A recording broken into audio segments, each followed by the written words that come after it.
bienvenue. Aujourd'hui, on se penche sur les sources pour explorer la vie assez fascinante et complexe de l'émir Abdelkader. Un nom qu'on connaît, mais souvent, l'homme derrière est mal compris, voire un peu oublié. Oui, tout à fait. L'idée, c'est vraiment de regarder les documents, les témoignages, pour essayer de saisir qui il était vraiment. Pas seulement le chef militaire, mais aussi le bâtisseur d'État, le poète, le savant et cet aspect important de mystique soufi. On va essayer de couvrir sa vie de 1808 à 1883. Parfait. Commençons par le début, sa jeunesse. Il naît près de Mascara, c'est ça? Dans une famille importante religieusement et socialement. Chérifienne, donc descendante du prophète. Exactement. Et il reçoit une éducation très solide dans la Zaouïa, l'école religieuse de son père, théologie, droit musulman, grammaire. Il apprend le Coran par cœur à 14 ans, il devient hafiz. Et en plus, c'est un excellent cavalier, une formation aussi militaire donc. Et puis il y a ce voyage formateur, le pèlerinage à la Mecque.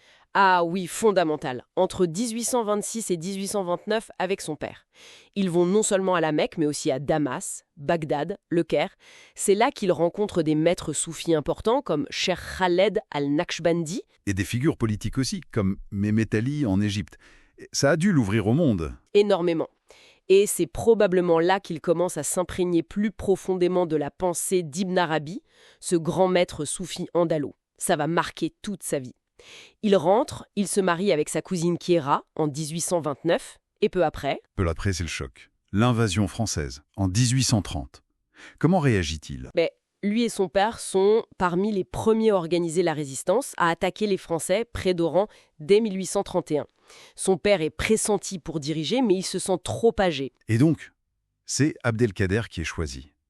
À 24 ans seulement? En novembre 1832, il est désigné émir, commandeur des croyants. Il accepte par devoir, dit-on. C'est jeune quand même. Très jeune, oui. Et c'est là qu'on voit son génie, on peut le dire. Il va mener cette résistance pendant 15 ans. Mais ce qui est remarquable, c'est qu'il ne fait pas que combattre. Il met sur pied un véritable État. C'est ça qui est fascinant. En pleine guerre, il structure une administration, une justice basée sur la loi islamique. Il frappe même sa propre monnaie, la Muhammadiyya. Tout à fait. Il a une armée régulière, des arsenaux. Sa capitale est d'abord Takdemt, puis c'est la fameuse Smala, cette capitale itinérante, un centre de pouvoir mobile. Il s'entoure de compétences diverses, y compris européennes, comme Léon Roche à un moment. Il y a eu ce moment, le traité de la Tafna, en 1837, signé avec Bugeaud. Ça lui reconnaissait une autorité sur une bonne partie de l'Algérie. Une pause. Oui, une pause qui lui permet de consolider son État. Mais le traité est ambigu et surtout, la France le viole avec l'expédition des portes de fer en 1839. Et là, la guerre reprend, mais de manière encore plus brutale. C'est l'époque des razzias, des enfumades, une violence extrême de la part de l'armée française. Absolument terrible. Et pourtant, même ses adversaires comme Bugeaud reconnaissent le génie militaire et politique d'Abdelkader. Et surtout, les sources insistent sur son humanité, son respect des droits humains, notamment envers les prisonniers chrétiens. Il les confie même aux soins de sa propre mère. Incroyable en plein conflit. Mais la prise de sa Smala par le duc d'Aumale en 1843, ça a dû être un coup très dur. Un coup dévastateur, oui. Ça le fragilise énormément. Il se retrouve de plus en plus isolé. Le Maroc, sous pression française, signe le traité de Tanger en 1844 et le déclare hors la loi. Face à la politique de la terre brûlée, il n'a plus beaucoup d'options. Non. Et c'est pour ça, pour épargner ce qui reste de son peuple, qu'il décide de se rendre en décembre 1847. Mais il pose une condition très claire. Pouvoir s'exiler en Orient, à Alexandrie ou Saint-Jean d'Acre. Et le duc d'Aumale, le fils du roi Louis-Philippe, lui, en fait la promesse formelle. Une promesse qui ne sera pas tenue par le gouvernement français. Au lieu de l'Orient, il est débarqué à Toulon, puis emprisonné. D'abord au fort Lamalguais, puis à Pau, et enfin au château d'Amboise. 5 ans de captivité. Dans des conditions très difficiles, j'imagine, froid, humidité. Très dur. Le choléra sévit. Environ 25 personnes de sa suite, dont une de ses femmes et 2 de ses enfants, meurent et sont enterrées à Amboise. Il y a d'ailleurs un jardin mémorial créé par l'artiste Rachid Koraïchi là-bas. Et pendant tout ce temps, il garde une dignité remarquable. Il refuse tout compromis. Il dit cette phrase célèbre « Ma liberté n'est pas négociable pour tout l'or du monde ». Exactement. Et c'est aussi une période d'échange intellectuel et spirituel intense. Il dialogue avec l'évêque d'Alger, Monseigneur Dupuche, qui va d'ailleurs plaider pour lui. Il lit la Bible. Il commence à écrire son autobiographie. Il faut attendre l'arrivée au pouvoir de Louis-Napoléon Bonaparte pour qu'il soit libéré. Oui, le prince-président, futur Napoléon III, le libère en octobre 1852. Il est même reçu avec les honneurs à Paris, presque comme un chef d'État. Puis il part en exil, d'abord à Brousse en Turquie, et après un tremblement de terre là-bas, il obtient de s'installer à Damas en 1855. Damas, où va se produire un événement qui va asseoir sa réputation internationale.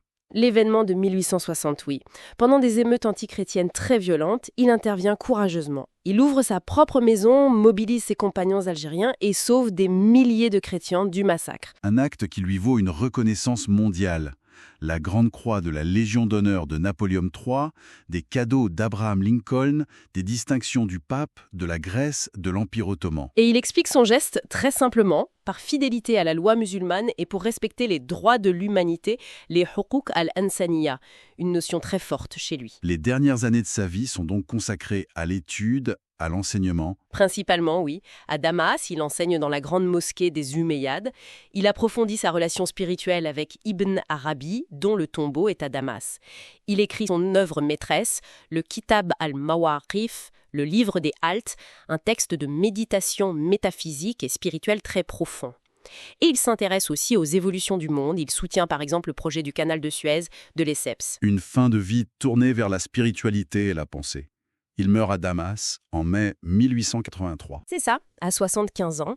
Il est enterré tout près du mausolée d'Ibn Arabi, son maître spirituel. Son image, bien sûr, a été interprétée de façon très diverse après sa mort. Oui, ennemi héroïque, puis ami de la France pour la colonisation, père de la nation algérienne pour l'Algérie indépendante. Parfois en oubliant certains aspects, comme son soufisme ou sa relation complexe avec la France. C'est vraiment une figure à multiples facettes, guerrier, homme d'État visionnaire, humaniste avant l'heure et un profond mystique. Il incarne la résilience, le dialogue, la quête spirituelle au milieu des pires tumultes. Une vie qui, clairement, échappe aux simplifications. Tout à fait. Et ça ne laisse peut-être avec une question pour aujourd'hui. Cette insistance d'Abdelkader sur les huquq al-insania, ces droits fondamentaux de l'humanité, même face à la violence et à la trahison, qu'est-ce que ça peut nous dire? Comment ça peut nous inspirer face aux défis actuels du dialogue, de la dignité et de la coexistence?